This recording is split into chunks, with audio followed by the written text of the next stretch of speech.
আসসালামু আলাইকুম ওয়া রাহমাতুল্লাহি ওয়া বারাকাতুহু।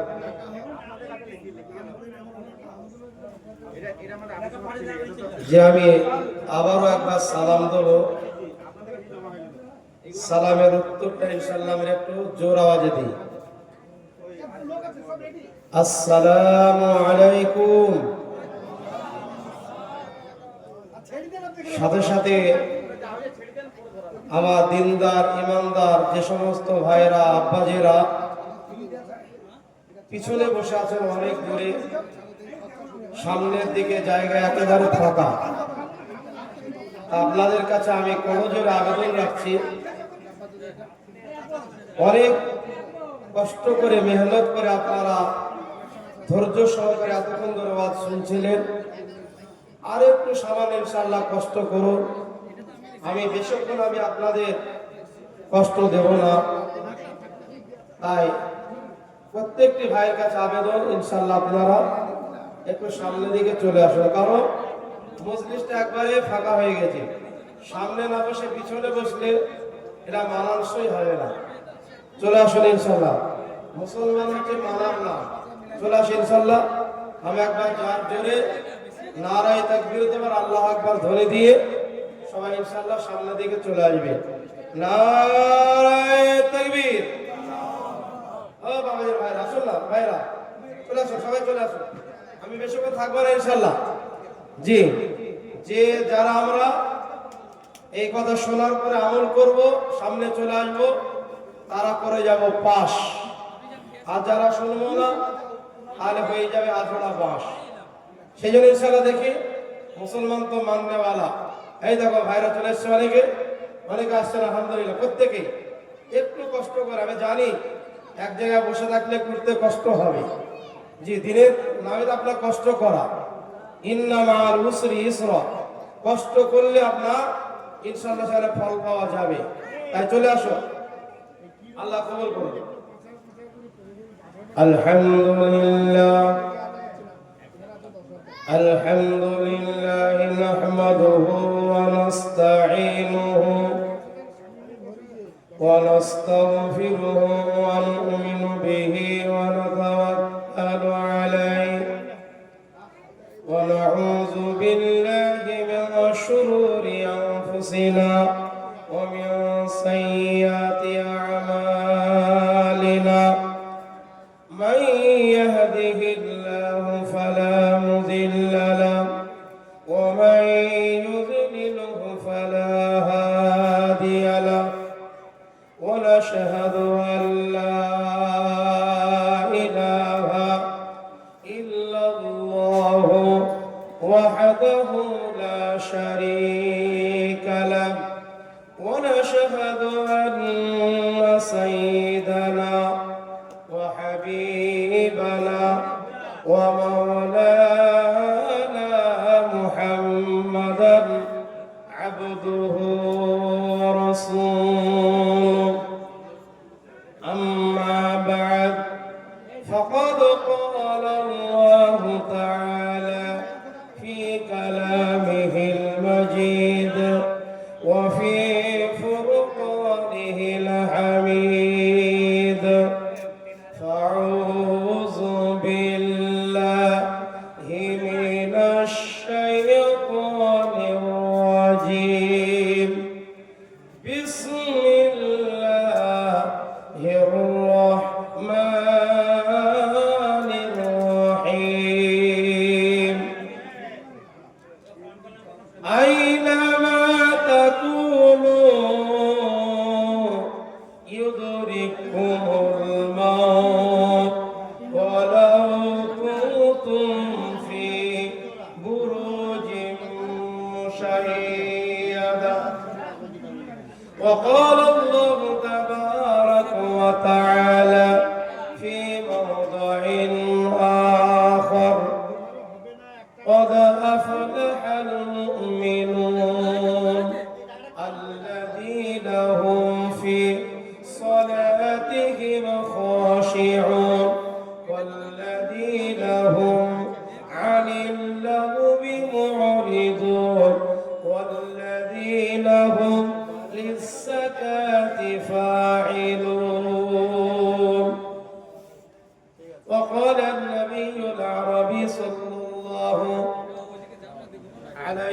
وسلم القبر روضة من رياض الجنة أو حفرة من حفر النار.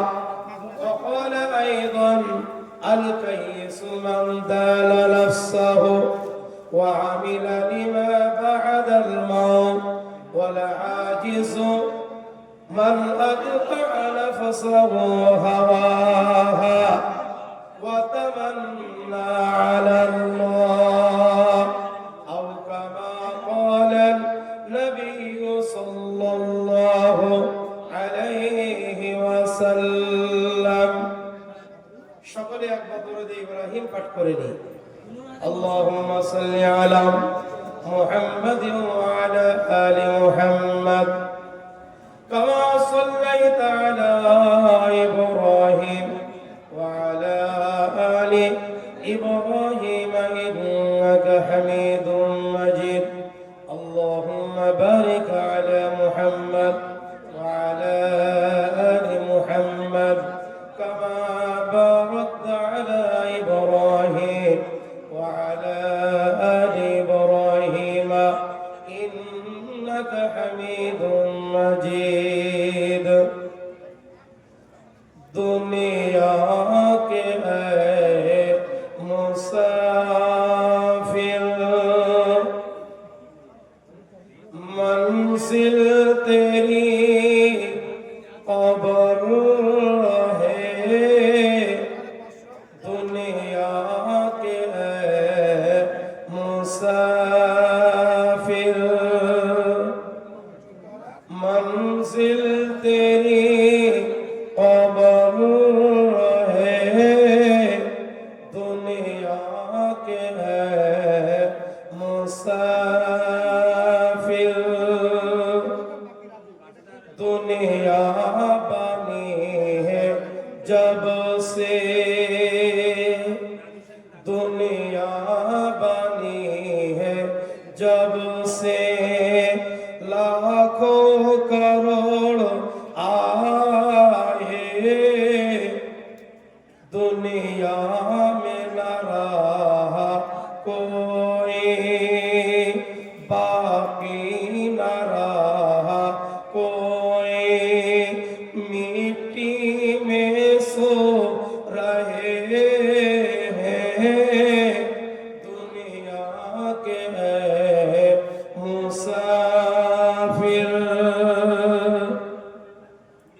एक रोज आना तुझको, एक रोज तुझको जाना. एक रोज आना तुझको, एक रोज तुझे जाना. मखमल पे सोने वाले, मखमल पे सोने वाले मिट्टी में सो रहे हैं. दुनिया के है मुसाफिर मंजिल तेरी कब्र है. दुनिया के है मुसाफिर. आँखों से तूने अपने कितने जनाज़े देखे. যারা বলো ঠিক কি না? আমরা চোখের দ্বারা কতই না জানাজা দেখলাম. आँखों से तूने अपने कितने जनाज़े देखे. हाथों से तूने अपने दफनाए कितने मुर्दे. शाहो गदा यहाँ पर, शाहो गदा यहाँ पर सब एक हो रहे हैं. दुनिया के মুসাফির। বাদশাহ হোক বা ফকির হোক সকলেরই একই হালাত, সবাইকে মাটিতে ঘুমাতে হবে। दुनिया के मुसाफिर मंजिल तेरी कब्र है दुनिया के मुसाफिर সকলে আমার সঙ্গে একবার উচ্চ কণ্ঠে বলো ইয়া রব্বি আরেকটু জোরে বলি ইয়া রব্বি সাল্লি ওয়া সাল্লিম দাইমান আবাদা আলা হাবিবিকা খায়রিল খালকি কুল্লিহিম। আজকের এই মহতি নুরানি ইমানি রুহানি এ মাগফিরাতি জান্নাতি জালসার মাননীয় যোগ্যতম সভাপতি মহাশয়, যিনি হলেন আপনাদের মির্জাপুর গ্রামের একজন গৌরব এবং মুর্শিদাবাদ জেলার উজ্জ্বল নক্ষত্র, মুর্শিদাবাদ জেলার ঐতিহ্যবাহী দিনী প্রতিষ্ঠান, পশ্চিমবঙ্গের কয়েকটি যে বড় মাদ্রাসা তার মধ্যে অন্যতম মাদ্রাসা শুরুলিয়া মাদ্রাসা দারুল উলুমের স্বনামধন্য সিনিয়র মুহাদ্দিস এবং পশ্চিমবঙ্গের আপনার টপ মুফাসসির অফ ওয়েস্ট বেঙ্গলের আপনার টপ মুফাসসির, সারা পশ্চিমবঙ্গে আপনার মুসাবাকাতুল কোরআন হয়েছিল। সেই মুসাবাকাতুল কোরআনুল কারিমে আপনার প্রথম দিককার আপনার স্থান অধিকারী সারা পশ্চিমবঙ্গের ভিতরে আপনার টপ এবং আপনার টপ স্থান অধিকার করেছিলেন জনাব হযরত মাওলানা মুফতি আব্দুর রউফ সাহেব দামাত বারাকাতুহুমুল আলিয়া, যিনি আপনাদের গ্রামের সন্তান, তিনি হলেন আজকের এই জলসার সভাপতি। সেই জন্য জলসাটা খুব মানানস হয়েছে। এবং আজকের এই জলসার সহ সভাপতি যিনি হলেন আমাদের বিশিষ্ট মুরব্বী সারগাছি মাদ্রাসা বারিয়া, সেই মাদ্রাসার আপনার সিনিয়র একজন শিক্ষক এবং আপনাদের গ্রামের একজন ভালো আপনার বিশিষ্ট আলিমে দ্বীন। সর্বপ্রথম হযরতদের শ্রদ্ধা ভালোবাসা সম্মান জানানোর পর আজকের এই জলসা কমিটি সেক্রেটারি সভাপতি এবং উত্তর ঈদগাহ এবং মসজিদের সেক্রেটারি সভাপতি সহ আজকের এই মাহফিল আগত আমার শ্রদ্ধেয় আব্বাজান ও ভাই সকল পর্দার আড়ালে পর্দানাসীন মা ভগ্নীগণ সকলকে আমি শ্রদ্ধা ভালোবাসা সম্ভ্রম প্রীতি অভিনন্দন জানিয়ে আমি যে আপনাদের সম্মুখে পবিত্র কোরআনুল কারীম হতে কয়েকটা আয়াতে কারিমা তেলাওয়াত করেছি এবং পবিত্র হাদিস পাকের ভিতর থেকে দুইটি হাদিস শরীফ পাঠ করেছি। আল্লাহ তাবারক তাআলার তৌফিক ও তার ইচ্ছা অনুযায়ী কোরআনের আয়াত ও হাদিস দুটিকে সম্মুখে রেখে কিছু সংক্ষিপ্ত আলোচনা করব ইনশাআল্লাহ।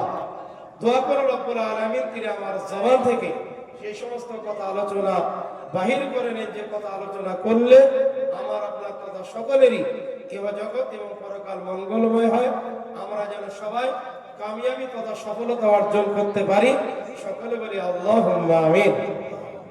শোনাচ্ছেন ভাইরা আল্লাহ ওয়ালারা, তবে আমি আমার আলোচনার আগে সকলের কাছে রিকোয়েস্ট করব, এ যাবৎ আমরা কোরআন ও হাদিসের কথা যা কিছু আমরা শুনেছি, জেনেছি, বুঝেছি, আগামীতেও আল্লাহ যদি আমাদের তৌফিক দেয় যা কিছু শুনবো, জানবো, বুঝবো, আমরা সবাই আমল করবো। বলুন ইনশাআল্লাহ।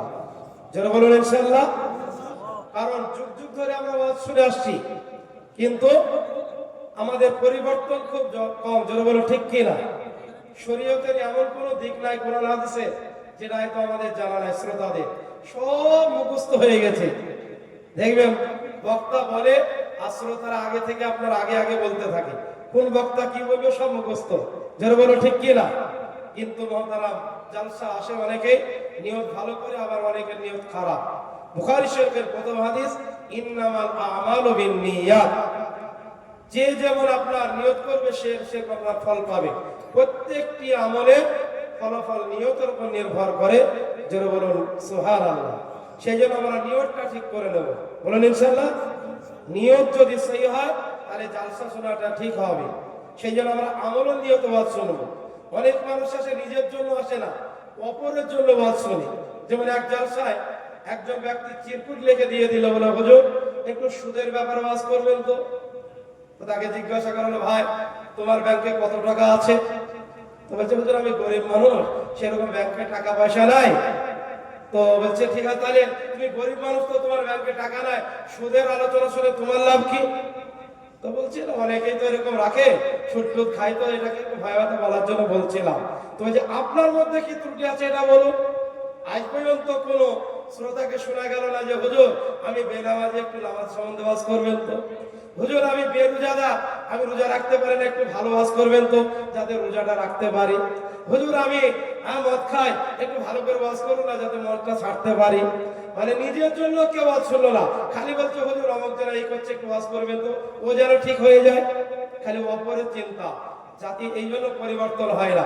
আমরা ইনশাআল্লাহ নিজের জন্য যখন ওয়াজ শুনবো, আমার ভিতরে কি দোষ আছে, ওয়াজ শুনবো, মাহফিলে শুনবো, যদি আপনার মিলে যায় বক্তার কথা শুনে, না এই ভুলটা আমার ভিতরে আছে, ইনশাআল্লাহ শুধরিয়ে নেব, তবে ইনশাআল্লাহ জীবন পরিবর্তন হবে। আমরা ইনশাআল্লাহ এই নিয়ত করে ওয়াজ শুনবো, অর্থাৎ আমলের নিয়তে। যারা বলেন ইনশাআল্লাহ, যারা বলেন ইনশাআল্লাহ। বাবাজিরা, ভাইরা, আল্লাহ ওয়ালারা, জানার নাম ঈমান নয়, চেনার নাম ঈমান নয়। জানা চেনা তারপরে মানার নাম হলো ঈমান। আরবিতে বলা হয় ইলম, ইলম মানে জানা। 2 নম্বর হলো মারিফাত, মারিফাত মানে চেনা। আর 3 নম্বর হচ্ছে ইতাআত, ইতাআত মানে হচ্ছে মানা। জানা, চেনা, মানা, এই 3টে মুমিনের গুণ থাকতে হবে কি হবে না? যারা বলো আমরা জানবো, চিনবো, বুঝবো এবং মানবো, বলুন ইনশাআল্লাহ। আবু জেহেলের নাম আমরা শুনেছি, একটু শুনে নাই, যারা বলো আবু জেহেল। আচ্ছা আপনারা বলুন তো, আবু জেহেল আল্লাহর নবীর বন্ধু ছিল না শত্রু ছিল? যারা বলো শত্রু ছিল। যেমন তেমন শত্রু নাই, জানের দুশমন, এক কবে পেলে দু কবে যেত না। আবু জেহেল আল্লাহর নবীকে কতই না কষ্ট দিয়েছে, তাই না? রকম রকমের গায়ে থুতু ছিটিয়ে দিত। বিশ্ব নবী যে আপনার নামাজ পড়তে বিভিন্ন নোংরা ধুলোবালি গায়ে ছিটিয়ে দিত, আবার উঠের ভুড়ি এসে চাপিয়ে দিত পিঠে, আর নবীজি কষ্ট পেতে আর বহু করে হাসতো আবু জেহেল। তো নানা রকমের কষ্ট দিয়েছে আবু জেহেল। সেই আবু জেহেল কিন্তু আল্লাহ নবীকে চিনতে ভুল করেনি, কিন্তু চিনার পরেও মানেনি। তাফসীরে ইবনে কাসিরের মধ্যে আবু জেহেলের একটি উক্তি নকল আছে। আবু জেহেল আল্লাহর নবী সাল্লাল্লাহু আলাইহি সাল্লামকে সে একবার বলেছিল, কি বলেছিল? ইন্না নাহনু লানা'লামু আন্নাকা লারাসূলুল্লাহ। আবু জেহেল বিশ্ব নবীকে সম্বোধন করে বলেছিল, হে মুহাম্মদ, ইন্না নাহনু লানা'লামু, নিশ্চয় অবশ্যই আমি জানি। কতটা গুরুত্ব দিয়ে বলছে, সে বলছে নিশ্চয় অবশ্যই আমি জানি তুমি একজন আল্লাহর রাসূল, ওয়ালাকিন্নাল মুমিনা বিকা বাদা, কিন্তু আমি তোমার প্রতি কখনোই ঈমান আনবো না। আবু জেহেল সে জেনেছিল নবীজিকে, কিন্তু ঈমান আনেনি। আপনারা বলুন আবু জেহেলকে মুমিন বলা যাবে? যারা বলেন আবু জেহেল কামিয়াব হতে পেরেছে? বাবাজিরা, ভাইয়েরা, আল্লাহ ওয়ালারা, আবু জেহেল সে কামিয়াব হতে পারেনি।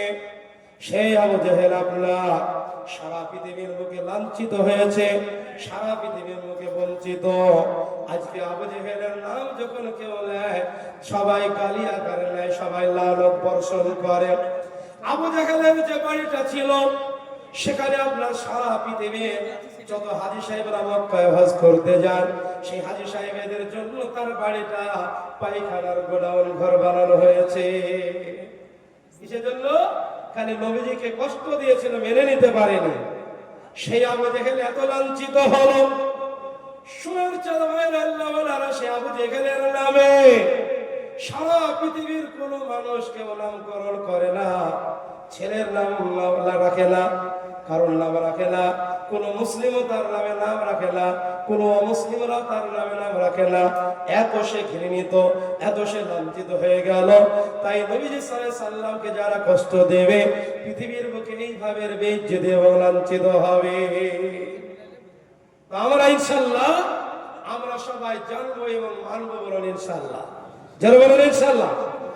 আর একটু জেগে জেগে বাদ শুনবে, রাত্রি হয়ে চলে, হ্যাঁ একটু বেশি ভারী রাত হয়ে গেলে অনেকের ঘুম আসে, ঘুমিয়ে ঘুমিয়ে বাদ শুনলে কিন্তু বেকার হবে। বক্তা বলবে আর শ্রোতা শুনবে আর হতে পারে কি পারে না? জোরে বলো।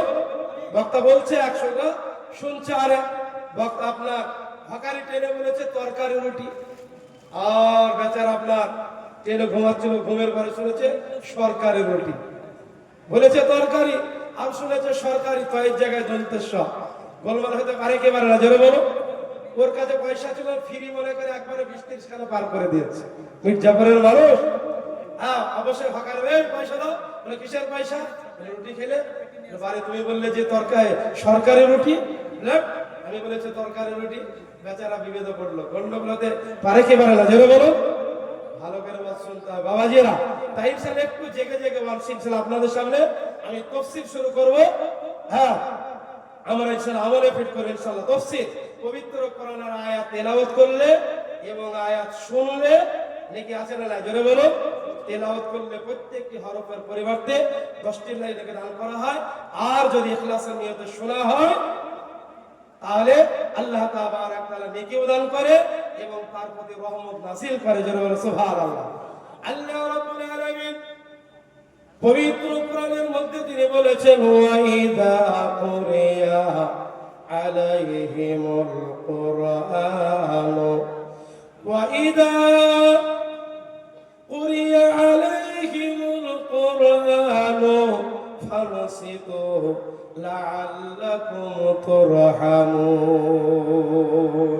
হে আমার ইমানদার বান্দাগণ শোনো, যখন কোরআন তেলাওয়াত করা হবে তখন তোমরা চুপচাপ আর কান লাগিয়ে শোনো, তাহলে তোমাদের প্রতি রহম করা হবে, দয়া করা হবে, রহমত নাযিল হবে। জোরে বলুন সুবহানাল্লাহ।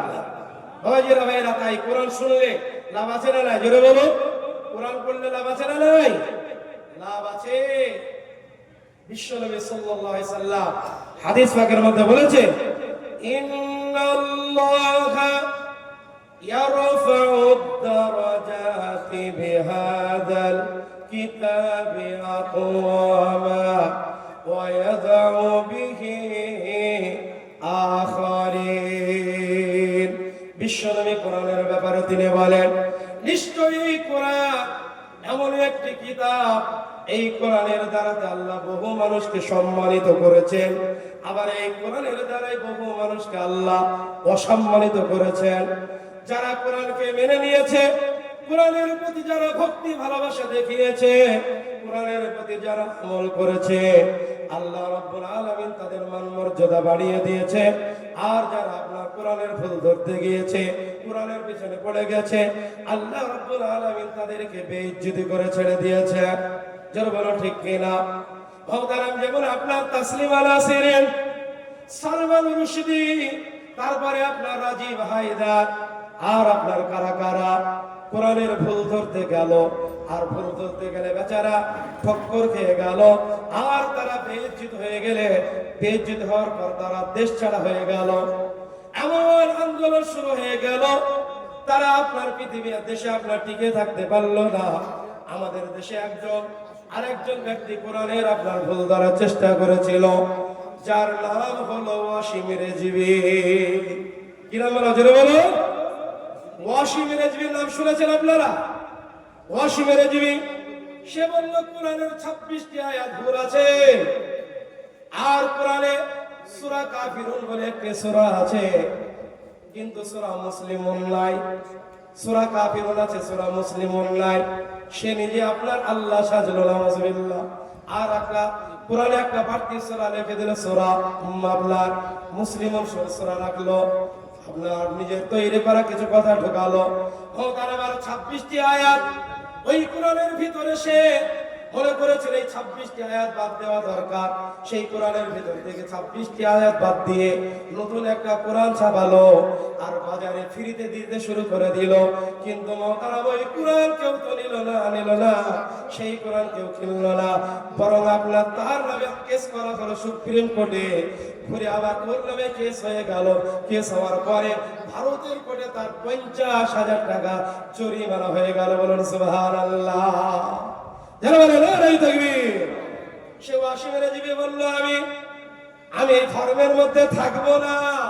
আল্লাহ বলছে তুই না থাকবি তো আমার বয়ে গেল। ওয়াসিম রেজভী আপনার চলে গেল।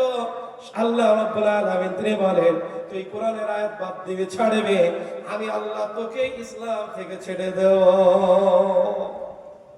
তারা সুতরাং কোরআনের পিছনে কেউ লেগে আজ পর্যন্ত কেউ কামিয়াব হতে পারেনি। সে বেঞ্চিত অবদস্ত হয়ে গেছে। তাই কোরআনকে আমরা আঁকড়িয়ে ধরতে রাজি আছি কিনা জোরে বলুন। এই মুসলমান কোরআনের কারণে তো মাথা উঁচু, এই কোরআনের কত মান মর্যাদা। বিশ্বের বুকে সেরা জাতি, সে বিশ্বের বুকে সেরা জাতি ছিল মুসলমান, আজ তারা লাঞ্ছিত ছাড়িয়া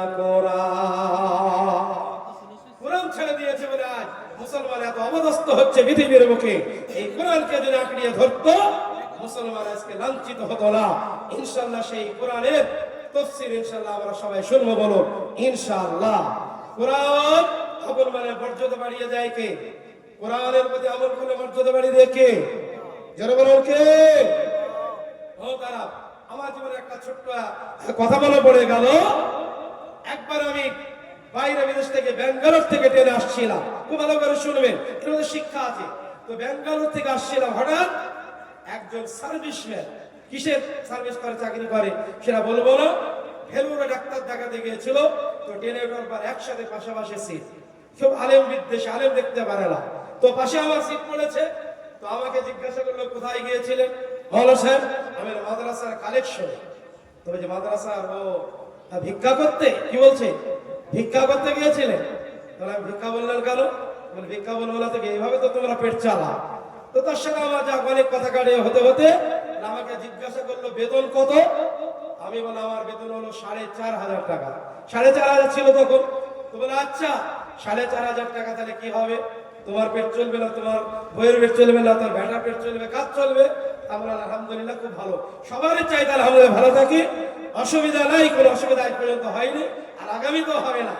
না তোমাদের সমাজে কোনো দাম নেই, মূল্য নাই। আমি বললাম ডাহা মিথ্যা কথা বললে, যত দাম সমাজে আমাদেরই, তোমাদের কোনো মূল্য নাই। বুঝলে না, তোমাদের কোনো, আমাদের মূল্য। ও বলছে আমার দাম বেশি, আমি বলছি আমার দাম বেশি। সকালে তর্ক হতে হতে হঠাৎ ও বলছে আমার সম্মান বেশি, আর আমি বলছি আমার সম্মান বেশি। হঠাৎ করে ট্রেনের মধ্যে হিজড়া উঠে গেছে। হিজড়া বললেন তো, হিজড়া যেমনি উঠেছে আমি এবার বুঝতে পেরেছি তালিমের আসছে। তাহলে ঠিক আছে, এক্ষুনি প্রমাণ হয়ে যাবে তোমার সম্মান বেশি না আমার সম্মান বেশি। বলে কি করে? বলে দাঁড়া, অপেক্ষা করো। 2-3 মিনিটের মধ্যে চলে এসে বুঝতে পেরেছে মা, তাড়াতাড়ি বাংকার উঠে গেছে, নিচে করে ঘুমাইতে আরম্ভ করেছে। আমি চুপচাপ বসে আছি নিচে। তবে যে উপর উঠছে কেন? তবে চলে যায় বিয়াদব আসছে, পয়সা যাবে। বলে আপনার এত টাকা মাইনি, 10-20 টাকা দেবে তো অসুবিধা কোথায়? আমার তো 4,500 মাইনি, একটা 10 টাকা দিয়ে দেবে, কোনো অসুবিধা নাই। তবে জানো ওরা খুব বিয়াদব। চলে আসলো, আসার পরে এইবার আমি বসে আছি মাথায় টুপি লাগিয়ে, আমাকে কিচ্ছু বললো না, চাইছে না।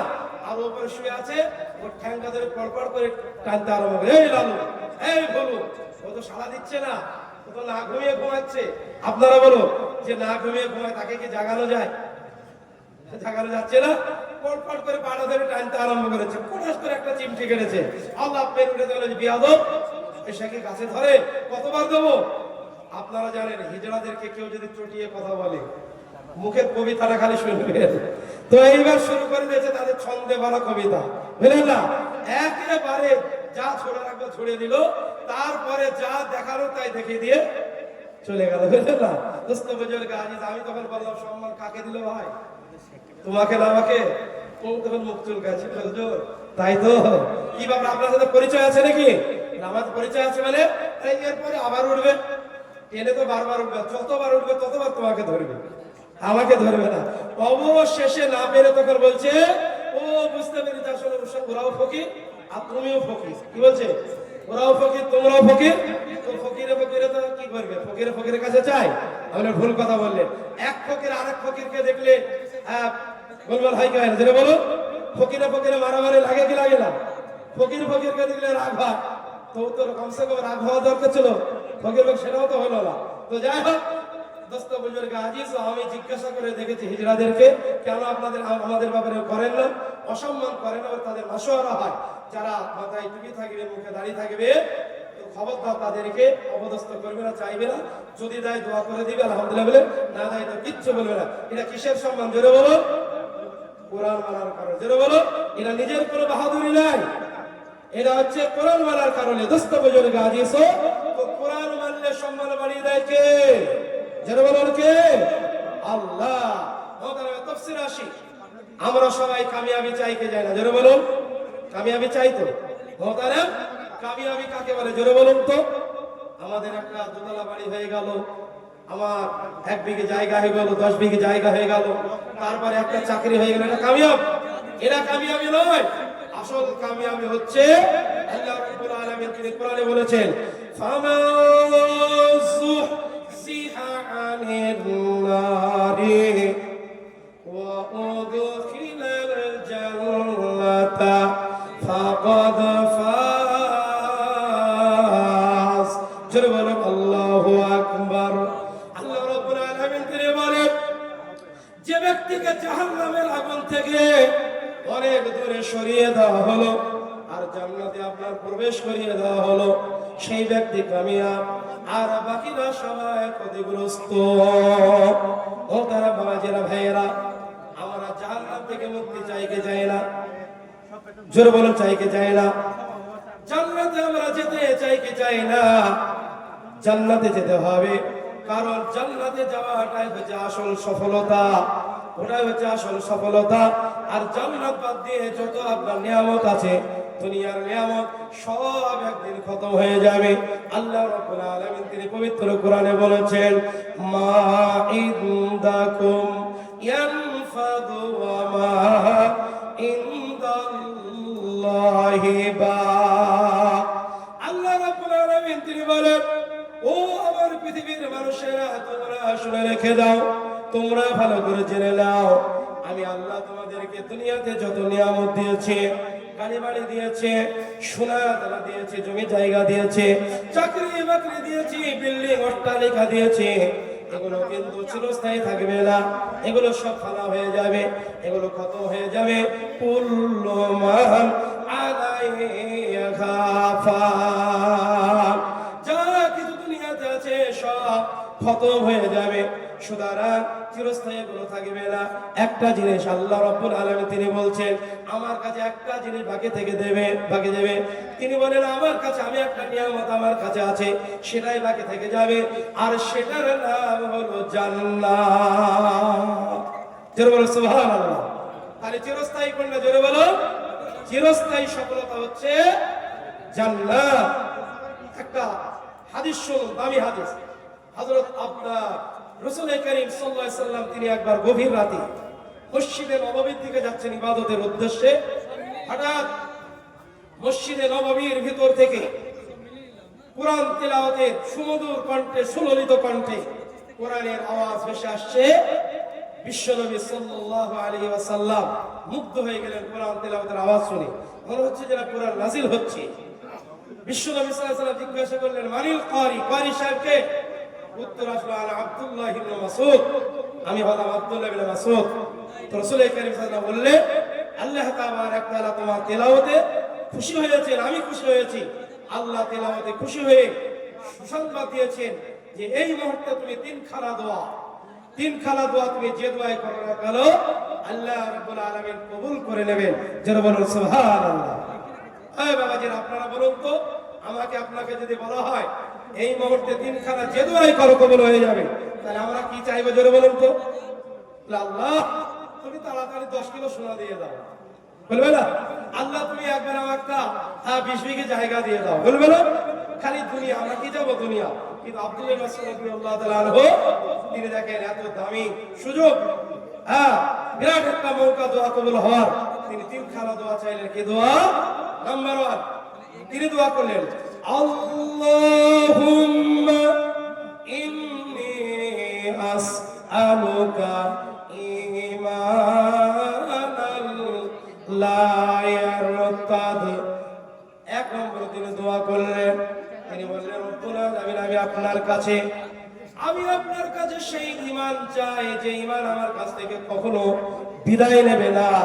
অর্থাৎ আমি আল্লাহ চিরস্থায়ী ঈমান নিয়ে যেন আমি পৃথিবী থেকে বিদায় নিতে পারি, অর্থাৎ ঈমানি হালতে যাতে আমি আখিরাতে যেতে পারি। দোয়া কবুল হয়ে গেছে। 2 নম্বর তিনি দোয়া করলেন, ওয়া নাঈমান লা ইয়ানফাদ। ওগো আল্লাহ, আমি আপনার কাছে সেই নিয়ামত চাই যে নিয়ামত কখনো ফুরাবে না। ও ভাইরা ভাই, আপনারা বলুন কোন নিয়ামত এমন আছে যে নিয়ামত আপনার ফুরাবে না? প্রত্যেক নিয়ামত তো ফুরিয়ে যাবে। মানুষ বললে কিয়ামত হয়ে গেলে দুনিয়ার কোনো নিয়ামত বাকি থাকবে না, সব আপনার খতম হয়ে যাবে। তাহলে তিনি কোন নিয়ামতের জন্য দোয়া করলেন? তিনি আসলে জান্নাতের জন্য দোয়া করেছেন। যারা বলেন সুবহানাল্লাহ। সকাল সন্ধ্যায় আমাদেরকে প্রতিদিন জান্নাত চাওয়া দরকার আর জাহান্নাম থেকে মুক্তি চাওয়া দরকার। বিশ্বনবী মুহাম্মদুর রাসূলুল্লাহ সাল্লাল্লাহু আলাইহি ওয়াসাল্লাম তিনি বলেছেন, কোন বান্দা যদি তিনবার করে আল্লাহর কাছে জাহান্নাম থেকে মুক্তি যায়, জাহান্নাম তখন বলে, আল্লাহ গো, একে জাহান্নাম থেকে মুক্তি দান করো। আর যদি তিনবার করে কেউ জান্নাত চায়, আমাকে আল্লাহ জান্নাত দান করো, তো জান্নাত আল্লাহর কাছে সুপারিশ করে দোয়া করে বলে, আল্লাহ এই ব্যক্তিকে জান্নাতে ঢুকিয়ে দে। সুবহানাল্লাহ। সেই জন্য আমাদের প্রতিদিন দোয়া করতে হবে, আল্লাহুম্মা, সবাই বলো, আল্লাহুম্মা ইন্নী আসআলুকাল জান্নাতা ওয়া আউযু বিকা মিনান নার। ওগো আল্লাহ, জান্নাত আমি তোমার কাছে, আমি জান্নাত চাইছি আর জাহান্নাম থেকে মুক্তি চাইছি। আপনার সকালে তিনবার, সন্ধ্যা বেলায় তিনবার দোয়া করা দরকার। আল্লাহ তাআলা ওই ব্যক্তিকে জাহান্নাম থেকে মুক্তি দিয়ে দেন আর জান্নাতে দিয়ে দেন। সুবহানাল্লাহ। শর্ত হচ্ছে 5 ওয়াক্ত নামাজ আদায় করতে হবে। আমাদের ভাইরা, আল্লাহ ওয়ালারা, তো যে কথা বলছিলাম, সব নিয়ামত খতম হয়ে যাবে, জান্নাত বাকি থাকবে। তাই তিনি জান্নাতের জন্য দোয়া করলেন। 3 নম্বর দোয়া করলেন, ওয়া মুরাফাকাতান নবী মুহাম্মাদিন সাল্লাল্লাহু আলাইহি ওয়াসাল্লাম ফি আ'লাল জান্নাতি জান্নাতিল খুলদ। ও আল্লাহ, তিনি দোয়া করে বললেন, রব্বুল আলামিন, আমি যখন পরকালে যাব, জান্নাতে যাব, ওই জান্নাতে যেন আমি মুহাম্মদ সাল্লাল্লাহু আলাইহি সাল্লামকে সাথী হিসাবে পাই, অর্থাৎ বিশ্ব নবীর সাথে যেন আমি জান্নাতে যেতে পারি। 3 খানা দোয়া আল্লাহ কবুল করে নিয়েছেন। কিসের কারণে? কোরআন তেলাওয়াতের কারণে। ইখলাসের নিয়তে কোরআন তেলাওয়াত করেছিলেন।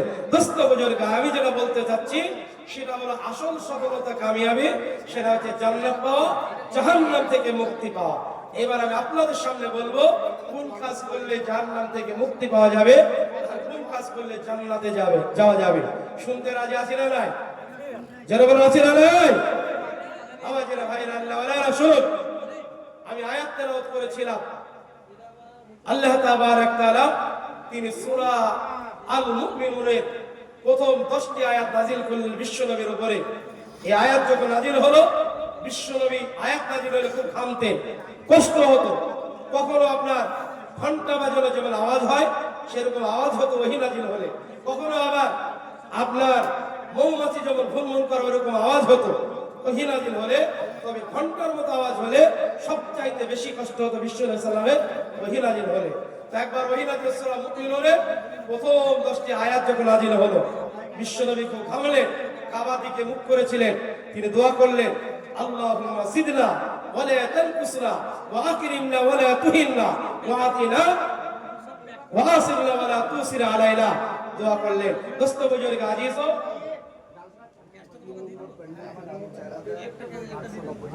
3 নম্বর প্যান্ডেল থেকে 4890 আর 2 নম্বর প্যান্ডেল থেকে 5440 টাকা এসেছে।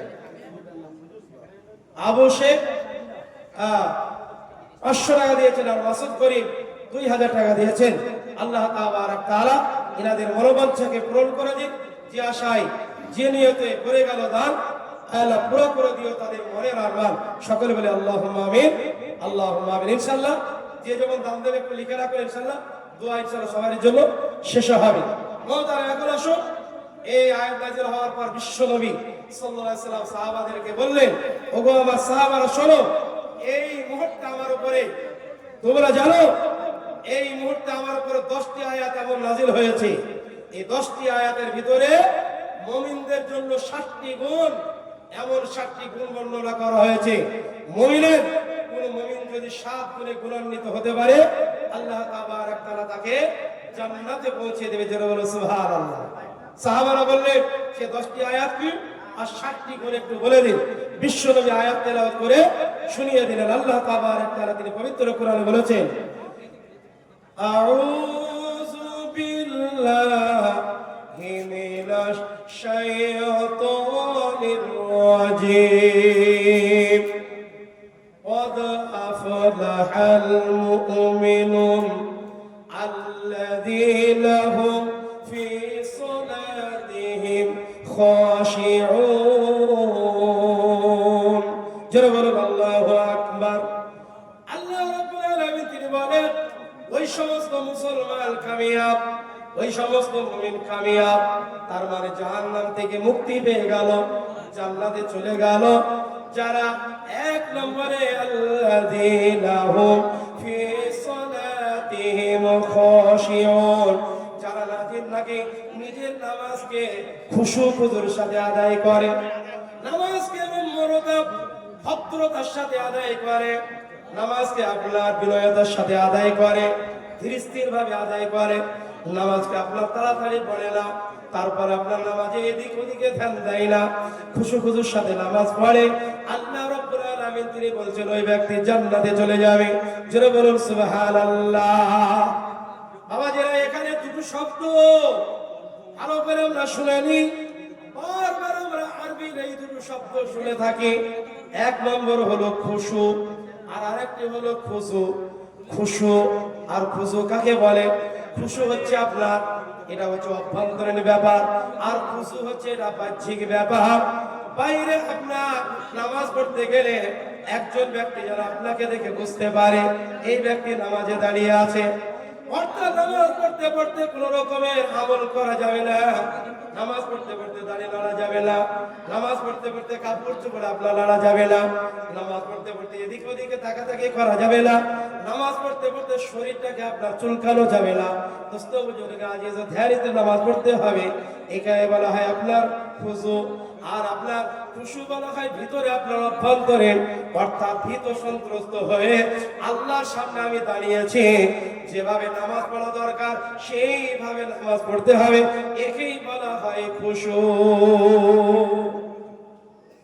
খুশু-খুশুর সাথে যারা নামাজ পড়ে তারা কামিয়াব, জান্নাতে চলে যাবে। আজকে আমাদের নামাজের অবস্থা, নামাজেরা বাইরে নামাজ পড়ে, নামাজ পড়লে আপনার গোটা শরীর চুলকাতে আরম্ভ করে। জোরে বলো ঠিক কিনা?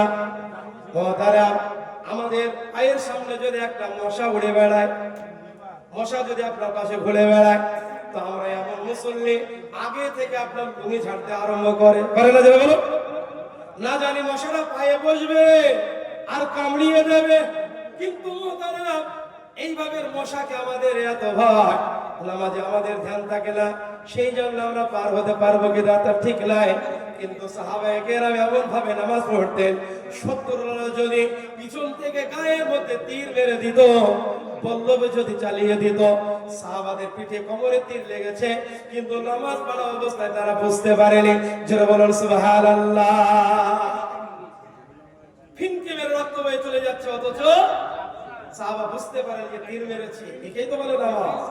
আর মশা আমাদের পায়ে বসলে পায়ে পা চুলকানো শুরু হয়ে যায়, জামা ছাড়তে আরম্ভ করি, লুঙ্গি ছাড়তে আরম্ভ করি। নামাজ আমাদের হয়, জোরে বলো হয়। নামাজ খুশু-খুজুর সাথে পড়তে হবে। বিশ্বনবী সাল্লাল্লাহু আলাইহি ওয়াসাল্লাম তিনি বলে দিয়েছেন যে তোমরা কিভাবে নামাজ পড়ে শুনে নাও। হাদিসে জিবরিল, মুহতারাম বুখারীতে আছে, তিরমিজিতে আছে, মিশকাতে আছে। হাদিসে জিবরিল আল্লাহ নবী সাল্লাল্লাহু আলাইহি ওয়াসাল্লাম বলেছেন যে ইহসান, হযরত জিবরিল আমিন বিশ্বনবীকে জিজ্ঞাসা করলেন যে মাল ইহসান, ইহসান কাকে বলে?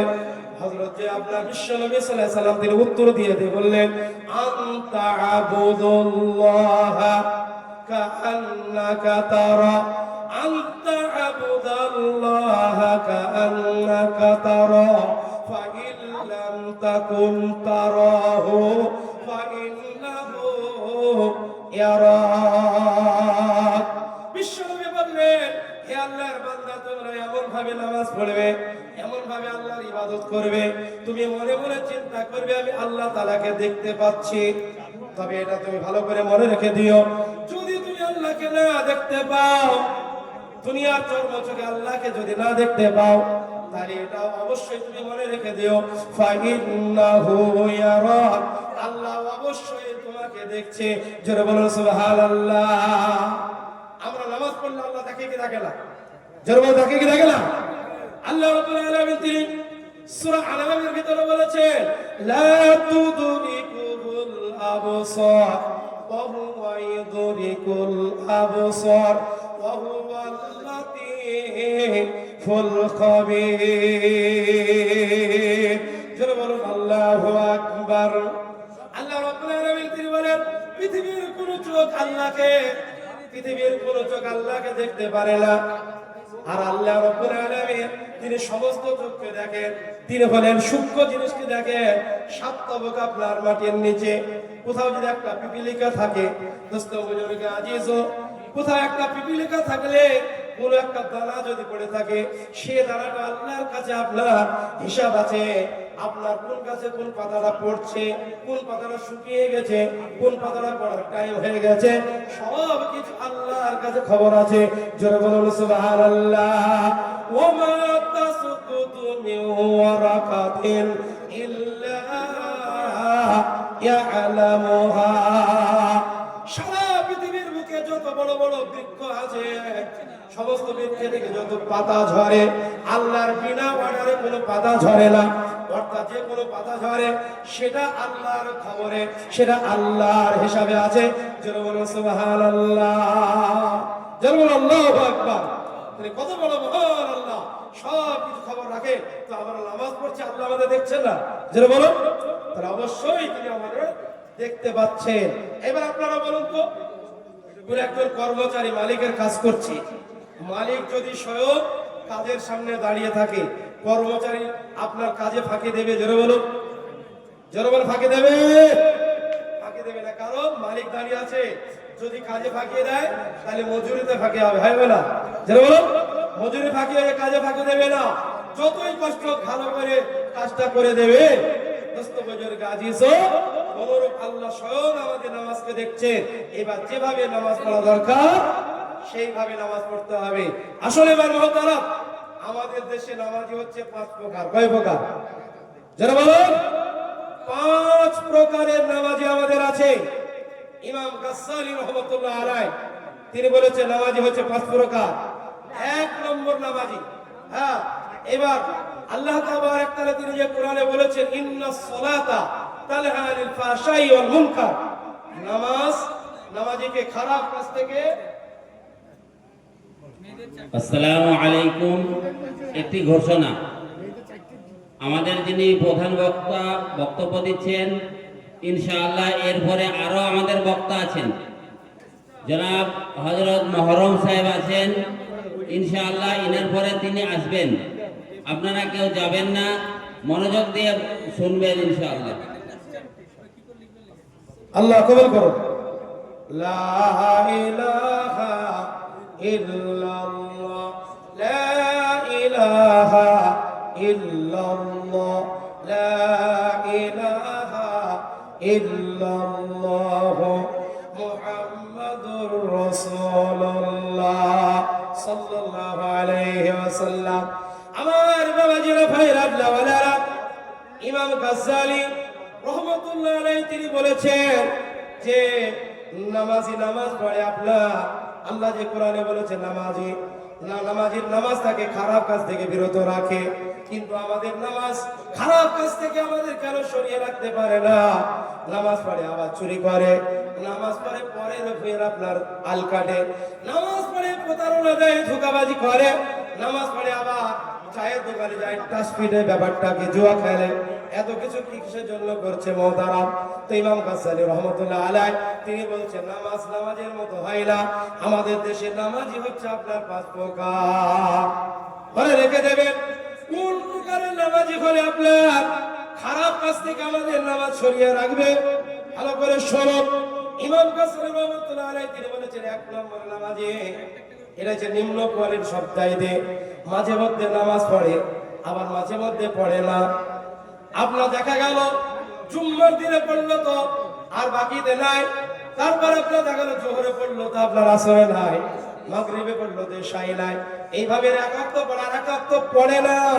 তো এই ব্যক্তি যে নামাজ পড়লো না, আপনার যে নামাজটা আদায় করলো সেই নামাজের জন্য পরকালে শাস্তি হবে না। আর বাকি যে নামাজটা আপনার পড়লো না, এর কারণে পরকালে আপনার জাহান্নামে শাস্তি পেতে হবে। তো এই নামাজের নামাজ তাকে খারাপ কাজ থেকে বিরত রাখতে পারবে না। 2 নম্বরে নামাজি তিনি বলেন যে 5 ওয়াক্ত নামাজে পাবন্দির সাথে পড়ে, কিন্তু মোহতারাম নামাজের ভাইরা নামাজে কোনো আপনার ধ্যান থাকে না। ধ্যানটা অন্য জায়গায় আপনার চলে যায়। নামাজ পড়ে আপনার দোকানে চলে যায়, নামাজ পড়ে আপনার ধ্যানটা চলে যায় চাষে, নামাজ পড়ে আবার ব্যবসা করে, নামাজ পড়ে দোকান চালায়। একটা আপনার ইমাম সাহেব নামাজ পড়াচ্ছেন, আর পিছনে 2 জন মুসল্লি, এক হাজী সাহেব আর একজন দোকানদার। ইমাম সাহেব 4 রাকাত নামাজ 3 রাকাতে সালাম ফিরে দিয়েছে, বুঝলেন? 4 রাকাত নামাজ 3 রাকাতে সালাম ফিরে দিয়েছে। তো এদিকে হাজী সাহেব বুঝতে পারে না, দোকানদার বুঝে ফেলেছে। পিছন থেকে আপনার তাকবীর মারছে, আল্লাহু আকবার, লোকমা দিচ্ছে। হাজী সাহেব কোন করে গুজে মেরে বলছে, ব্যাপার কি? কি ব্যাপার? লোকমা কেন দিচ্ছি? বলে 3 রাকাত হয়েছে। বলে কি করে জানলে 2-3 রাকাত হয়েছে? তো তিনি বলছেন যে আমার 4খানা টোটাল দোকান আছে, আমি এক রাকাতে এক একটা দোকানে যাই আর হিসাব করি। এ পর্যন্ত আমার 3খানা দোকানের হিসাব হয়েছে, এখনো পর্যন্ত একটা দোকানের হিসাব বাকি আছে। তাহলে তুমি বলো আমার কত রাকাত হয়েছে? মানে দোকানের হিসাব দিয়ে নামাজের রাকাতের হিসাব যদি বলো নামাজ হবে? এ নামাজে আপনার এই নামাজটাকে খারাপ কাজ থেকে সরিয়ে রাখতে পারবে না। বাবাজিরা ভাইয়েরা, তো যে কথা বলছিলাম যে নামাজ পড়ে বটে কিন্তু আমরা ধ্যানটা মনটা অন্য জায়গায় চলে যায়। আমরা যখন নামাজ পড়বো ধ্যান মনটা অন্য জায়গায় যাবে বটে, কিন্তু সেটাকে আবার ফিরিয়ে আনতে হবে। তো এই 2 নম্বর মুসল্লি কখনোই ধ্যানটাকে ফিরিয়ে আনার চেষ্টা করে না, কারণ আমাদের পেছনে শত্রু আছে। শত্রুর নাম কি জোরে বলো? আমরা যখন নামাজে দাঁড়াই সেই শত্রুটার নাম কি? শয়তান।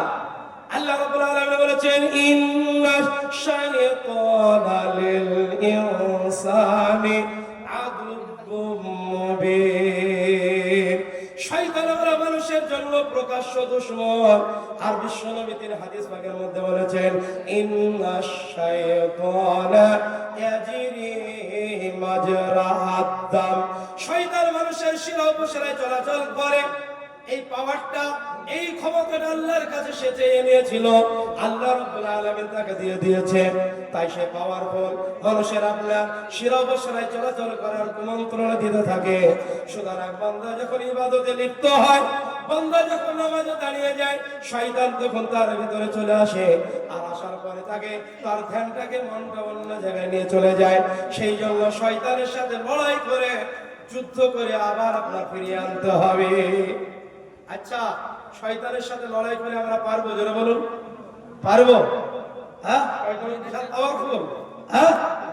আমাদের পদ্ধতিতে লড়াই করলে পারবো না, আল্লাহর শিখানো পদ্ধতিতে লড়াই করলে পারা যাবে। হ্যাঁ, ইমাম গাজ্জালী বলেছে সারা পৃথিবীটা হচ্ছে আপনার কি? সারা পৃথিবীর মুসলমান হচ্ছে আল্লাহর মেহমান, আর পৃথিবীটা হচ্ছে আল্লাহর বাড়ি। আর এই পৃথিবীতে শয়তানকে রেখে দিয়েছে। শয়তান হচ্ছে আল্লাহর পোষা কুকুর, আল্লাহর পোষা কুকুর। তো দোস্ত বুজুর্গ আজিজ, কোন মেহমান যখন কারোর বাড়িতে যায় বেড়াতে, মেজবানের বাড়িতে, আর মেজবানের বাড়িতে যদি কুকুর থাকে, কুকুর ঘেউ ঘেউ করে কি করে না? জোরে বলুন। মেহমান গেলে কুকুর চিল্লাই না, কুকুর ঘেউ ঘেউ করে। তো মেহমান যদি মনে করে আমি কুকুরটাকে নিজে লাঠি মেরে তাড়াবো, ইট মেরে তাড়াবো, পারবে? জোরে বলো। ও যদি কুকুরকে তাড়া করে আর কুকুরকে যদি ইট মারে, ওই কুকুর তেড়ে এসে কামড়িয়ে দেবে। তাহলে পদ্ধতি কি? পদ্ধতি হচ্ছে মেহমানের উচিত ওই বাড়িওয়ালা যার কুকুর যার বাড়িতে যাচ্ছে সেই মেজবানকে বলো, ও ভাই তোমার কুকুরটাকে থামাও। তো মেজবান যদি একবার বলে এই থাম, তো কুকুর থেমে যাবে, কিচ্ছু বলবে না। দোস্ত বুজুর্গ আজিজ, তো আমরা আল্লাহর হচ্ছে মেহমান, শয়তান হচ্ছে কুকুর। আল্লাহর মেহমান আমরা নামাজে দাঁড়িয়ে যায়, খাস মেহমান হয়ে যায়। শয়তান যখন আসবে তো তখন আল্লাহর কাছে পানা চাইতে হবে। আল্লাহ শিখিয়ে দিয়েছে, সেই জন্য নামাজের শুরুতে যখন সূরা তেলাওয়াত করবে তার আগে তোমরা বলো আউযু বিল্লাহি মিনাশ শাইতানির রাজিম।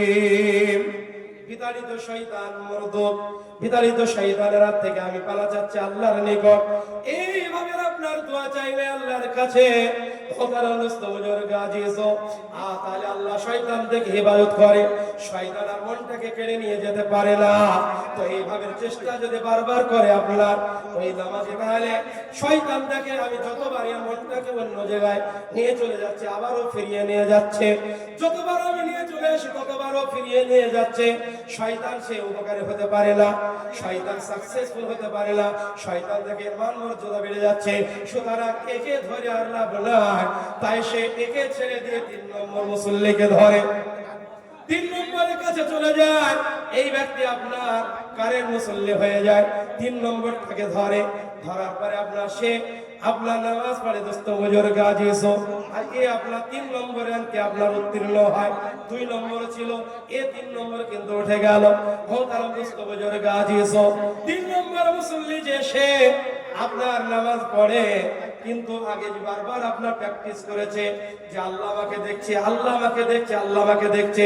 তো নামাজ পড়ার পরে যখন মাঠে যাবে, কারোর বেগুনের দিকে যখন লোভ হবে, কারোর ফসলের দিকে যখন লোভ হবে, তখন তার মনে পড়ে যাবে যে আমি তো নামাজ পড়ে আসলাম, ওই যে প্র্যাকটিস করেছে আল্লাহ আমাকে দেখছে। আমি যদি চুরি করি আল্লাহ দেখতে পাবে, আমি যদি ধোঁকাবাজি করি আল্লাহ দেখতে পাবে, আমি যদি দাড়ি মারি আল্লাহ দেখতে পাবে। তাহলে সবসময় আল্লাহকে মনে পড়বে। তাই খারাপ কাজ থেকে, আপনার অশ্লীল কাজ থেকে, আর চুরি থেকে, সমস্ত অন্যায় কাজ থেকে নামাজ তাকে আপনার বাঁচিয়ে নেবে। জোরে বলুন সুবহানাল্লাহ। তাই নামাজের মধ্যে চেষ্টা করো ধ্যানটাকে ফিরিয়ে আনা। তার 3 নম্বর উত্তীর্ণ হয়ে যায়। 3 নম্বর মুসল্লির কাছে শয়তান যেতে পারে না। আর 4 নম্বর মুসল্লি হলো নামাজ পড়ে ধ্যান মনের সাথে, বাইরে যায় না মন, পাবন্দির সাথে নামাজ পড়ে দোস্ত বুজুর্গ। আর 5 নম্বর হলো, এটা হচ্ছে আম্বিয়াদের নামাজ। হাদিস শরীফে আছে আল আম্বিয়াউ আহিয়াউ, সমস্ত নবীরা কবরে যেত, ইসাল্লুনা ফি কুবুরিহিম, তিনারা সব নামাজে এই কবরে নামাজ আদায় করে। যারা বলেন সুবহানাল্লাহ। তো কবরে যে নামাজ আদায় করে ওনারা কিসের জন্য করে? ওখানে তো নামাজ ফরজ নয়। নামাজের মধ্যে যে মজা, নামাজের মধ্যে যে টেস্ট, দোস্ত বুজুর্গ আজিজ, ওলিয়া ওলিয়া আম্বিয়া কেরাম এনারা ওই টেস্ট পেয়েছে। তাই সেখানে যাওয়ার পর, কবরে যাওয়ার পরেও এনারা নামাজ পড়ে। যারা বলেন সুবহানাল্লাহ।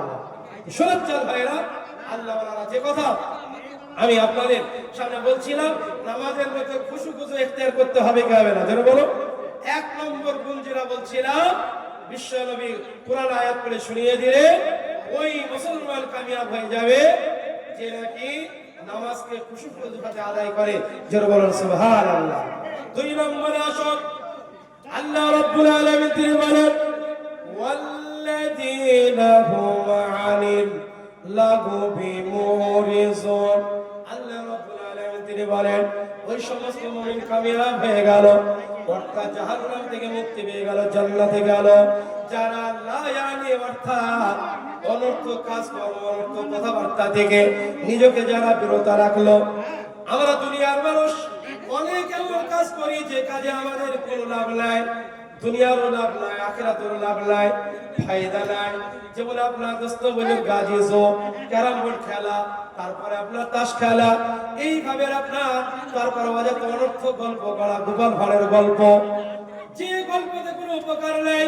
সারা সারা রাত আমরা চায়ের দোকানে, তাসের আড্ডায়, গল্প গুজবের আড্ডায় আমরা এইবার আমরা সময় কাটিয়ে দিই অনর্থক কথা বলে আর অনর্থক কাজ কর্ম করে।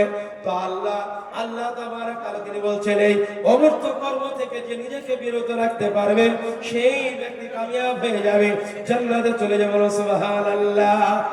বিশ্বনবী তিনি বলেছেন হাদিসে, মিন হুসনি ইসলামিল মারই তারকুহু মা লা ইয়ানি। ও বাবা যারা শোনাচ্ছেন ভাইরা, আল্লাহ ওয়ালা একবার ভালো করে শুনেনি। ব্যক্তির ইসলামের সৌন্দর্যতা হলো যে সে অনর্থক কর্মকে ছেড়ে দেবে।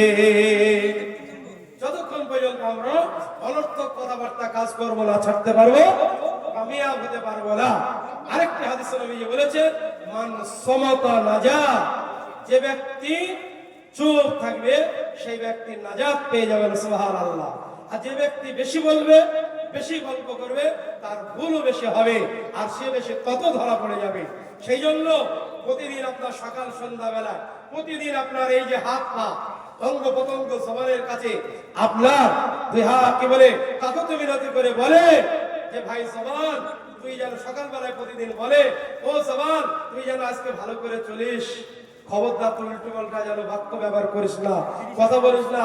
তুই যদি খারাপ কথা বলিস তার জন্য তুই মার খাবি না, মার খাবো আমরা। কে বলে? হাত বলে, পিঠ বলে, পা বটে।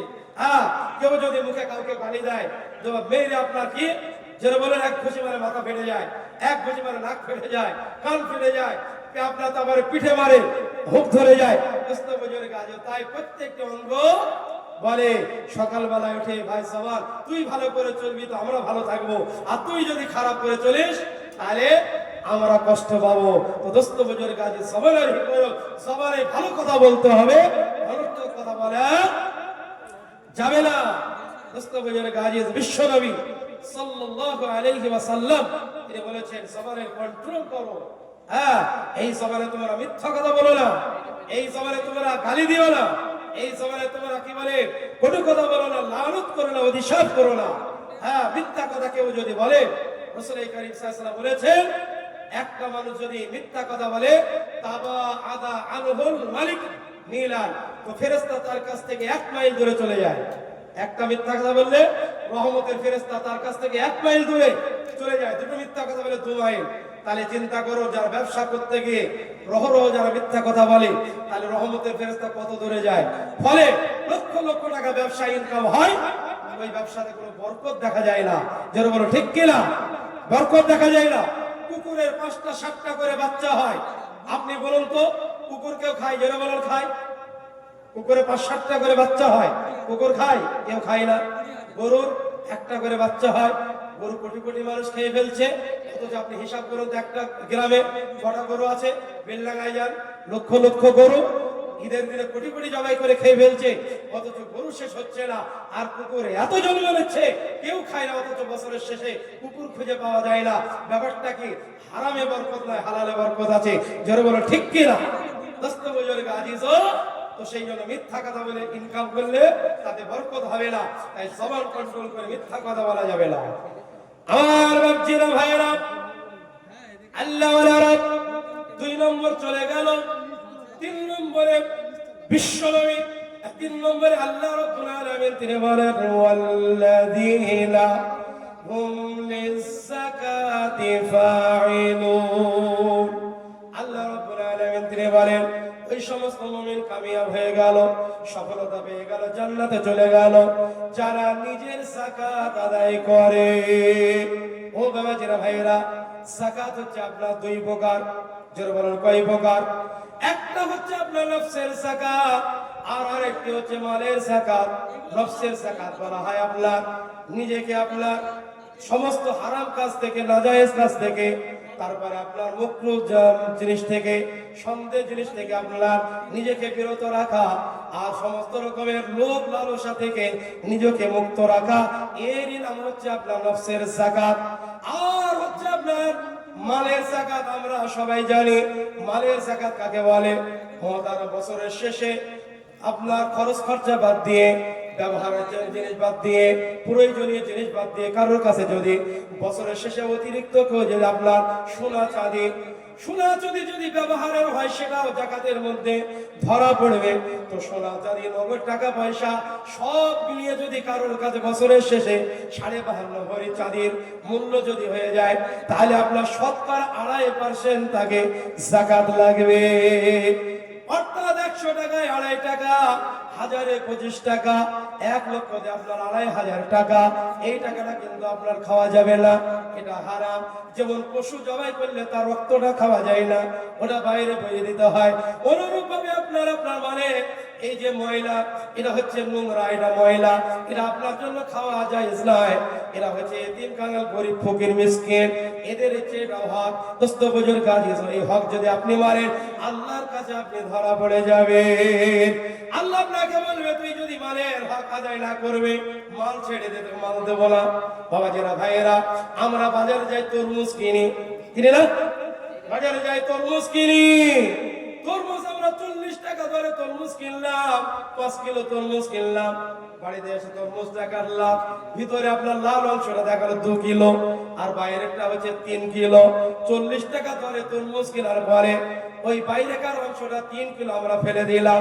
আমরা ভালোই জানি এটা খাওয়া যায় না, আমাদের কোনো দুঃখ হয় না, কষ্ট হয় না, টাকা দিয়ে তরমুজ কেনার পরে আমরা ফেলে দিতে পারি। কিন্তু মহতারাম 100 টাকার ভিতরে 2.5 টাকা গরিবকে দিতে আমাদের ভয় লাগে। মহতার বাবাজিরা ভালো করে শুনে রেখে দেন। অনেকেই বলে যে মৌলানা সাহেব শুনে রেখে দেন, আমার মা আমি ইনকাম করেছি, মেহনত করেছি, আমি আপনাদেরকে কেন দেবো? তো বলছে ভাই আমাদেরকে দিতে হবে না, গরিবকে দাও। বলে গরিবকে কেন দেবো? আমার টাকা, আমি ইনকাম করেছি, আমি ভোগ করব। এই কথা কেউ যদি বলে, তার উদাহরণটা হলো এরকম, কোন বাপ নিজের মেয়েকে জন্ম দিল, জন্ম দেওয়ার পর মেয়েটা আপনার বড় হলো, মেয়েটা যখন সাবালিক হয়ে গেল, হওয়ার পরে বিয়ের যখন উপযুক্ত হয়ে গেছে, তখন আপনার বাইরে থেকে প্রস্তাব আসলো তোমার মেয়ের বিয়ে দাও। তো বাপ যদি বলে আমার মেয়েকে আমি জন্ম দিয়েছি, আমি খাইয়েছি, আমি পড়িয়েছি, আমি বড় করেছি, একে বড় করতে গিয়ে লক্ষ লক্ষ টাকা খরচ হয়ে গেছে, সুতরাং আমার মেয়েকে কেন বিয়ে দেব? আমার মেয়েকে আমি নিজেই বিয়ে করব। যারা বলেন আউযুবিল্লাহ, যারা বলেন এই কথা বলা যাবে? পৃথিবীতে এরকম কোন বাপ নাই যেটা বলবে তোমার তারা বাপ হয়ে যেমন বেটিকে বিয়ে করা জায়েজ না, তাই নিজের মালের যে যাকাতটা, সেই যাকাতটা খাওয়া চলবে না, চলবে না। 2.5% যাকাত বের করে দিতে হবে। আল্লাহ রাব্বুল আলামিন তিনি বলছেন, যারা নিজের নফসের যাকাত আর মালের যাকাত, দুই ধরনের যাকাত যারা আদায় করে, তারা জাহান্নাম থেকে মুক্তি পেয়ে জান্নাতে চলে যাবে। সুবহানাল্লাহ। 3 নম্বর চলে গেল। 4 নম্বরে আল্লাহ রাব্বুল আলামিন তিনি বলছেন, ওয়াল্লাযীনা হুম লিফুরুজিহিম হাফিজুন।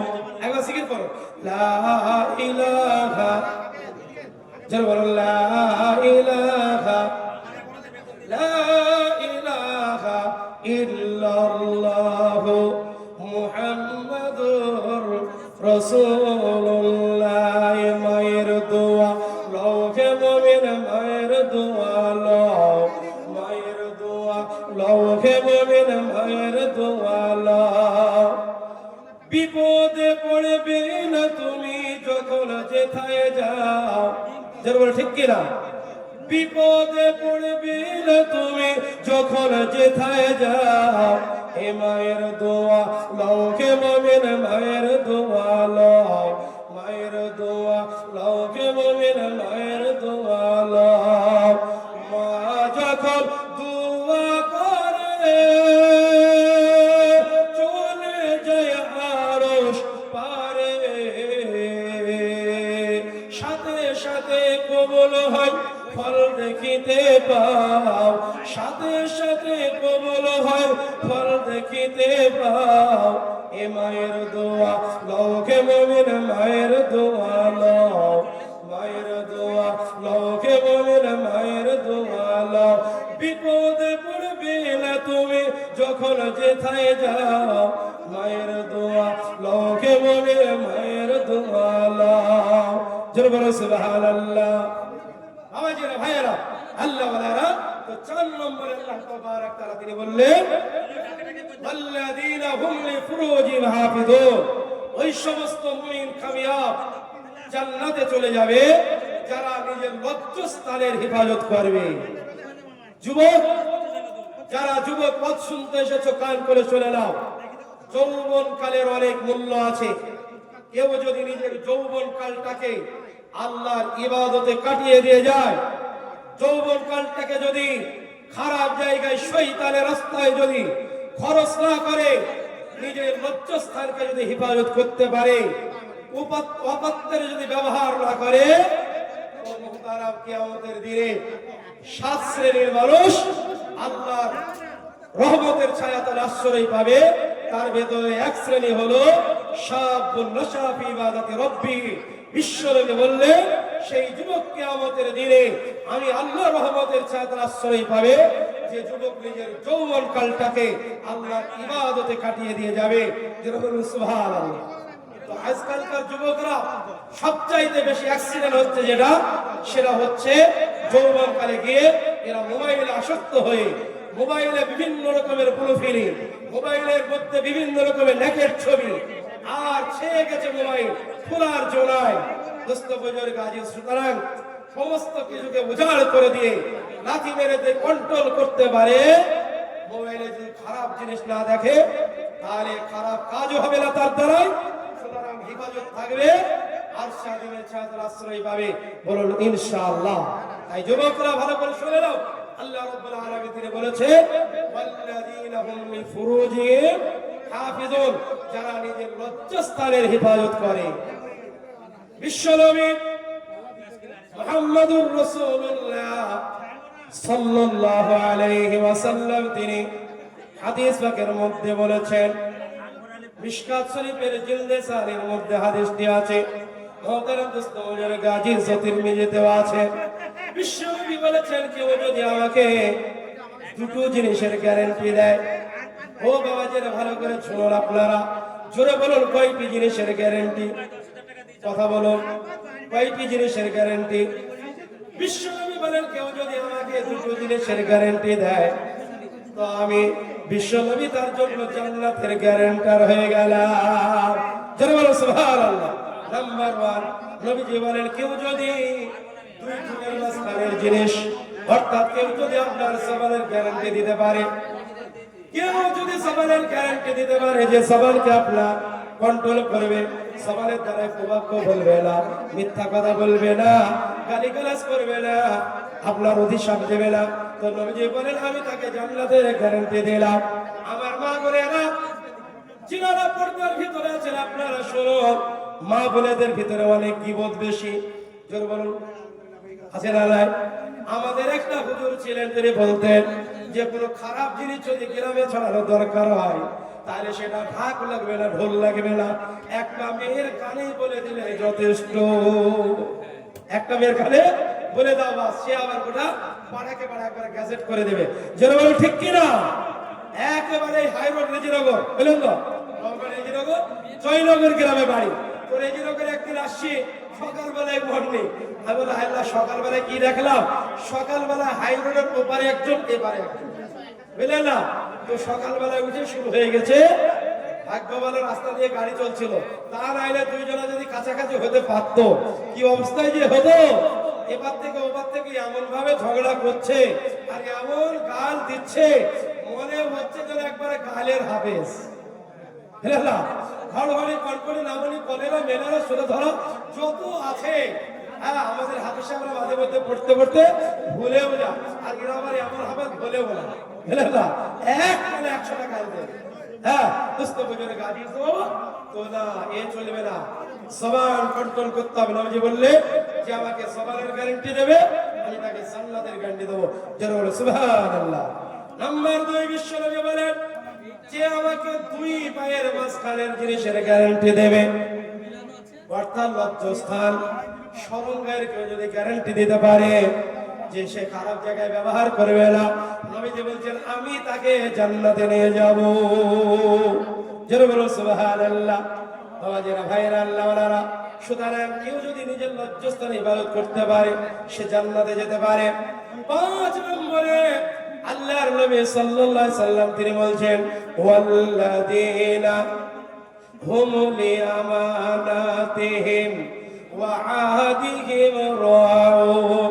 6 নম্বরে এটা আপনার আল্লাহ তাবারক তাআলা তিনি বলছেন, যারা নিজের আমানতকে আদায় করে। মুহতারাম, আমানত কি? আমানত কি? একটা হচ্ছে আল্লাহর আমানত, আরেকটি হচ্ছে আপনার বান্দার আমানত। আল্লাহর আমানতটা কি শুনে নেই? আমরা যখন আলামে আরওয়াতে ছিলাম, আত্মা জগতে, আল্লাহ রাব্বুল আলামিন তিনি আমাদেরকে জিজ্ঞাসা করেছিলেন, আলাস্তু বিরাব্বিকুম ক্বালু বালা।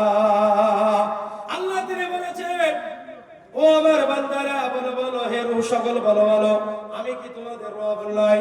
সেই দিন আমরা বলেছিলাম বালাহা। তো আল্লাহ সেই দিন আমাদের মাদ্রাসাতে পড়িয়ে দুনিয়াতে পাঠিয়েছেন, এটা হচ্ছে আমানত। আল্লাহ বলেছেন দুনিয়াতে গিয়ে যেন খবর দেয় তোমরা আমাকে ভুলে যেও না, আর যাতে করে ভুলে না যায় সেই কারণে আল্লাহ কোরআনে আবার স্মরণ করিয়ে দিয়েছে যে তোমরা আমার সাথে কি ওয়াদা করেছিলে, তুই আমানতকে স্মরণ করে সব সময় আল্লাহর হুকুম মেনে চলে, এটা আল্লাহর আমানত। দুই নম্বর হচ্ছে বান্দার আমানত।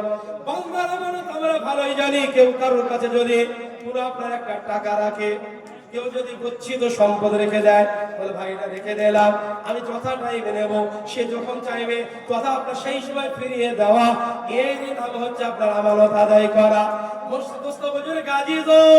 কেউ যদি আপনার সমাজের মোড়ল হয়, কেউ যদি মসজিদের সেক্রেটারি হয়, মসজিদের আপনার সভাপতি ক্যাশিয়ার, ঈদগাহের ক্যাশিয়ার, তারপরে আপনার মাদ্রাসা সেক্রেটারি ক্যাশিয়ার, এরকম করে আপনার কেউ যদি সমাজের মোড়ল হয়, আর তার কাছে যদি সমাজে গচ্ছিত সম্পদ আমানত টাকা পয়সা যদি থাকে, আপনার সেটাকে ব্যবসায় লাগানো যাবে না, সেটাকে আপনার নিজের কাজে ব্যবহার করা যাবে না।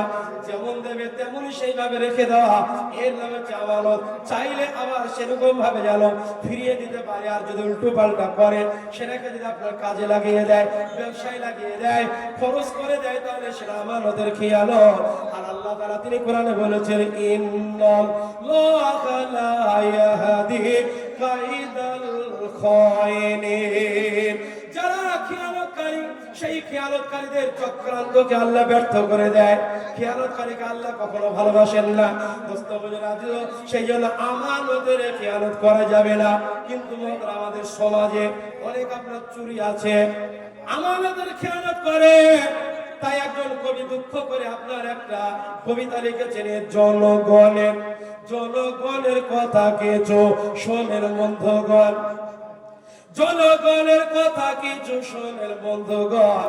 আর কবি বলে কবিতায় শোনেন দিয়া মন, কেউ তো লোকে ঠকিয়ে বেড়ায়, কেউ তো চুরি করে, আর কেউ তো টাকা লোভে পড়ে জীবন সহ মারে। হাটে চুরি, ঘাটে চোরে, মাঠে চুরি করে, আর মাঠের কাঁচা পাকা ফসল দেখো চোরের ঘরে। জিয়ার আসে টিয়ার আসে গরিব পাবে বলে, কিন্তু অর্ধেক চুরি করে মেম্বার প্রধান মিলে। টিটি আর যাত্রী মিলে টেলে চুরি হয়, আর কয়লা আর ডিজেল কিছু বাজার হয়ে যায়। আর ওই একটি চুরি দেখে হয়ে গেলাম হত, আর খোদার ঘরে ভরি কোরআন চুরি হলো কত। আরো কত লোককে দেখি দালাল সাজে হাটে, আরো কত লোককে দেখি দালাল সাজে হাটে, আর ফাঁকি দিয়ে শত শত লোকের তোড়া কাটে। জোরে বলুন, হাটে দালালি চলে কি চলে না? জোরে বলো। বেলডাঙ্গা হাটে আপনার, এই বেলডাঙ্গা না, অন্য জায়গা, কেন গোলমাল হবে আবার। তো হাটে আপনার একজন আপনার দালালি করতে গিয়ে দালাল, আরেকজন গরু বিক্রি করতে গিয়েছে। আর উদাহরণ দিচ্ছে মহতারাম, আপনারা মনে করেন যে আমাদের বলছে, যেহেতু পাশে আপনারা হাট, হাটে গিয়েছে আপনার একজন গরু বিক্রি করতে আর একজন গরু কিনতে। যে ব্যক্তি গরু আপনার বিক্রি করবে, তো এই দালাল বলছে ভাই গরুটা কয় টাকায় বিক্রি করবা? তুমি যে 10 টাকায়। দালাল বলছে এক কাজ করো না, তোমার গরুটা 20 টাকায় বিক্রি করে, হ্যাঁ তোমাকে 15 টাকা দেবো, আমার 5 টাকা থাকবে, কেমন হবে বলো দিনে? তুমি না না আমি তাহলে পাল্লা পড়বো না, ও পালিয়ে গেল সাইড কেটে। ও বিরাট চালাক, বললো না। আবার যে কিনবে তাকে ধরে গরু কিনবে, বলে হ্যাঁ ক টাকা? 10 টাকা দিয়ে তুমি এক কাজ করো ভাই, টাকাটা দাও, 20 টাকা দিয়ে ভালো গরু কিনে দেবো, আর বাড়তি যে 5 টাকা দেবো, 2.5 টাকা আমি নেবো, তোমার 2.5 টাকা থাকবে, কেমন হবে না দিনে? বুঝে না, আমি দালালের পাল্লা পড়বো না, চলে গেল। তো দুইজন দরদাম করে গরুটা বিক্রি করলো, ও দুটো 5 টাকা নোট দিল, এ পকেটে বেরোলে চলে যাচ্ছে। তো গরু এই দালাল আপনার বিক্রেতাকে ধরে বলছে, ও ভাই গরুটা ক টাকা বিক্রি করলে? 10 টাকা দিয়ে। আশ্চর্য ব্যাপার, আমি বললাম 20 টাকা বিক্রি করে 15 টাকা দেবো, আমাকে 5 টাকা দেওয়ার ভয়ে 5 টাকা লস করলে? তুমি বড্ড বোকা। বলছে না আমি বোকা না, আমি চালাক। বলে কি করে? ওই গরুর পায়ের খুঁড়িতে এমন ঘা আছে, ওই ঘা সারাতে গেলে এখনো 20 টাকা দরকার, ও দেখতেই পাইনি। বলে তাই? ফলাম করে ওর কাছে চলে গেল, গিয়ে বলছে ভাই ক টাকা দিয়ে কিনলে? বলছে গরু। বলে 10 টাকা দিয়ে। বলে বোকা কোথাকার, আমি বলো 5 টাকায় গরু কিনে দেবো, ভালো গরু আসলে 10 টাকায় গরু কিনলে আবার খাওয়ানো গরু। তাকিয়ে দেখেছো গরু পায়ে কি আছে? তাকিয়ে দেখো, তাকিয়ে দেখছি হ্যাঁ একবারে কিলবিল করছে। ওই যে কেমন ঠকলে বলো দিনে, ও তো তোর মাথা চুল করছে, আমি ঠকি না, আমি লাভ করেছি। বলে কেন? ওকে যে আমি 5 টাকার নোট দিয়েছি না, ওর ভিতরে একটা জাল মেরে দিয়েছে। কি বলছে? জাল নোট। বলে তাই? ফাটাফাট ওর কাছে চলে গেল, বলে ভাই নোট তুলে বার করো, তোর ভিতরে একটা জাল ভরা আছে। বলে তুমি কি করে জানলে? না আমরা জানবো না। তাড়াতাড়ি নোট বার করে দেখে, হ্যাঁ একটা বাঁশপাতার মতো প্যার পার করছে। বলছি কেমন ঠকলে বলো দিনে? ও তো আমার মাথা চুলকুচে বলছে, তাও ঠকি না আমি, তাও লাভ করেছে। বলে কি করে? বলে গরুটা তো আর আমার গরু নয়, অন্য জনের গলঘর থেকে খুলিয়ে এনে বিক্রি করেছে। যেন বলে নাউজুবিল্লাহ, 5 টাকা 5 টাকাই লাভ, তাই না? যেটা আসে তো মহতারা ভাড়ার ভাইরা সেই বলছে, আরো কত লোকে দেখি দালাল সাজে হাটে, আর ফাঁকে দিয়ে শত শত লোকের তোড়া কাটে। কেউ তো পনে পানি দিয়া হাটে লইয়া যায়, আর কেউ তো হাতের সাপা হাতে দাড়ি মেরে খায়। ইয়াসিন বক্তার নাম শুনেছেন আপনার? ইয়াসিন বর্ধমান জেলার সব বছর ইয়াসিন ভাইরাল বক্তা। তো ইয়াসিন সাহেব বহরমপুর বাস স্ট্যান্ডে রাত 12টার সময় আপেলওয়ালা আপেল নিয়ে বসে আছে। বলে আপেল কত করে কিলো হয়? তো 100 টাকা কিলো। তো যে ভাই 3 কিলো দেন। তো 3 কিলো আপেল নিয়েছে, চলে গেল। বাড়ি গিয়ে ওজন করে দেখছে আপনার 2.5 কিলো। কত? দাঁড়িয়ে মেরেছে 2.5 কিলো। বুঝতে পারেনি, পরে আবার এসেছে। এসে তো বলছে, ও ভাই, গাড়ি থেকে বলছে, ও ভাই তোমার হাতের যা বরকত না, কি বলছে, তোমার হাতের যা বরকত না, সেই দিন তোমার কাছে 3 কিলো আপেল নিলাম, তো বাড়ি গিয়ে দেখছি 3.5 কিলো হয়েছে। হয়েছে কত?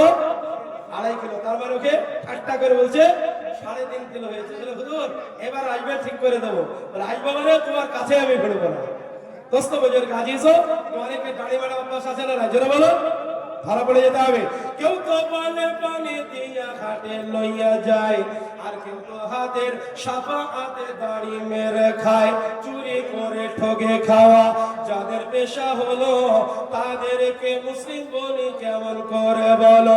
হারাম খাদ্য খেয়ে যেটুক মাংস তৈরি হয়, সেটুক জাহান্নামে যাবে। তো হাদিসেতে কয়, বুঝে সুঝে চলো ভাই যত মুসলমান,